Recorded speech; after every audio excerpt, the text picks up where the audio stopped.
Senator John McCain is warning President Obama's new defense secretary nominee. Today, President Obama nominating Ashton Carter to lead the Pentagon, and then a statement from Senator McCain saying, "I hope that Dr. Carter fully understands he will likely have limited influence over the tight circle around the president, who apparently control the entire strategic decision-making process."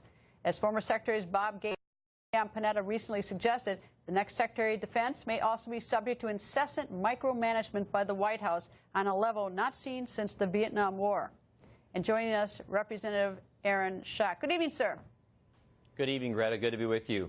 Nice day. Well, that certainly seemed like a warning from Senator McCain to the nominee.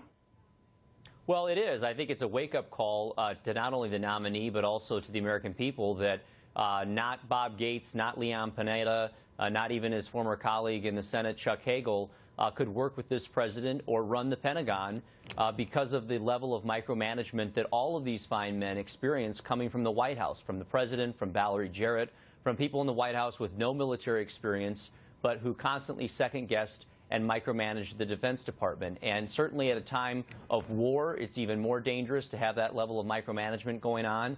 And I think the one comfort we can take as Americans is that we finally have a qualified individual leading the Senate Armed Forces Committee.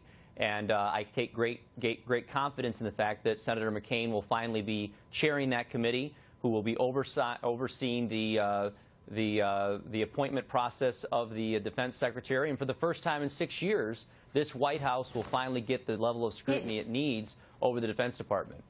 Well, it strikes me as that we've had one Attorney General since the beginning, and we're now about to be on number 4 Secretary of Defense. We've had 2 Secretaries of State, but we're certainly going through a lot of Secretaries of Defense. I don't know if that says anything, but it's noted. Well, I think it tells you that the President and the senior advisors don't want to be the Attorney General, but they all apparently like to play Secretary of Defense.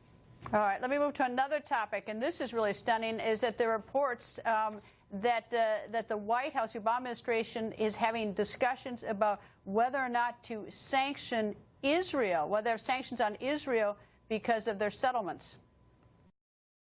You know, this is something that, is beyond shocking. I mean, when I first heard this, I thought, you've got to be kidding me. You can't make this stuff up.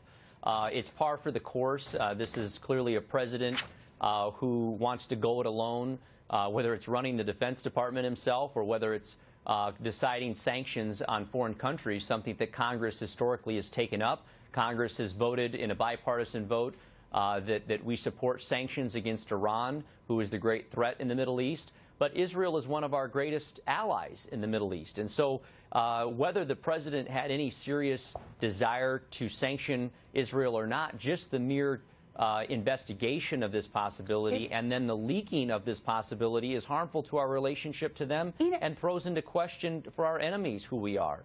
You know, it's really quite stunning, though, but the relationship between the president and Benjamin Netanyahu, the prime minister, has been described as terrible. And then you've got the situation, if you dial it back a little bit, remember when President Obama was speaking to then-President of France, Sarkozy, and he was very insulting, President Obama and Sarkozy, about Prime Minister Netanyahu. I mean, our relationship is really deteriorating with Israel.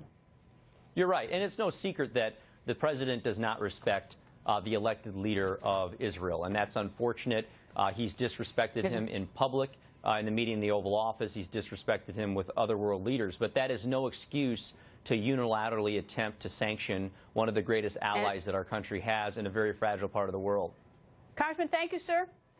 And good to be with you, Greta. Thanks. And Colonel Oliver.